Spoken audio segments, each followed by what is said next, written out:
நற்செய்தியிலிருந்து வாசகம். அதிகாரம் 1, இறைத்திரு வசனங்கள் 26 முதல் 35 முடிய. இயேசு பிறப்பின் முன்னறிவிப்பு.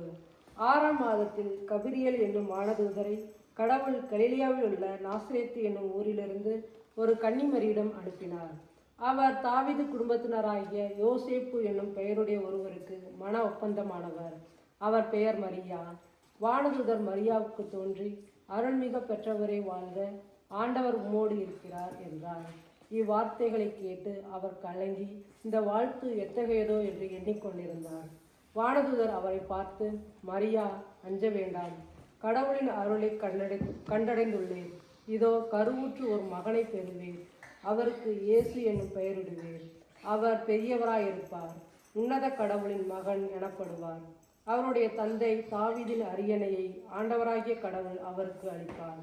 அவர் யாக்கோப்பின் குடும்பத்தின் மீது என்றென்றும் ஆட்சி செலுத்துவார். அவருடைய ஆட்சிக்கு முடிவே இராது என்றார். அதற்கு மரியா வானதூதரிடம், இது எப்படி நிகழும்? நான் கன்னியாயிற்றே என்றார். வானதூதர் அவரிடம், தூய ஆவி உம்மீது வரும், உன்னத கடவுளின் வல்லமை உம்மேல் நிழலிடும். ஆதலால் உம்மிடம் பிறக்கப் போகும் குழந்தை தூயது.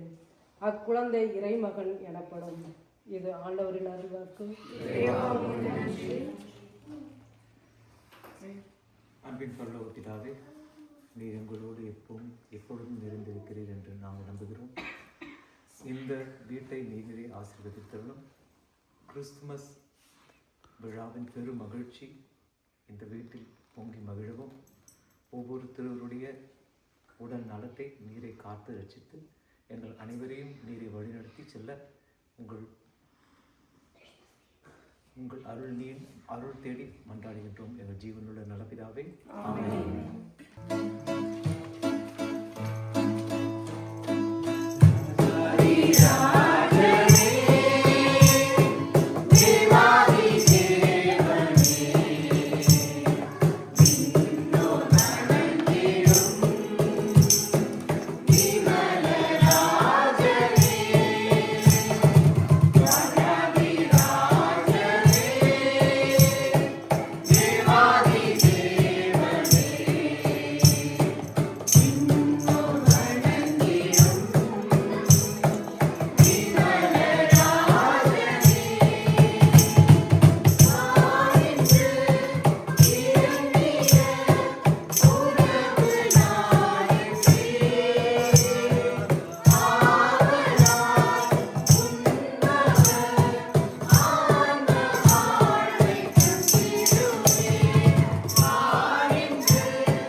ho, ho.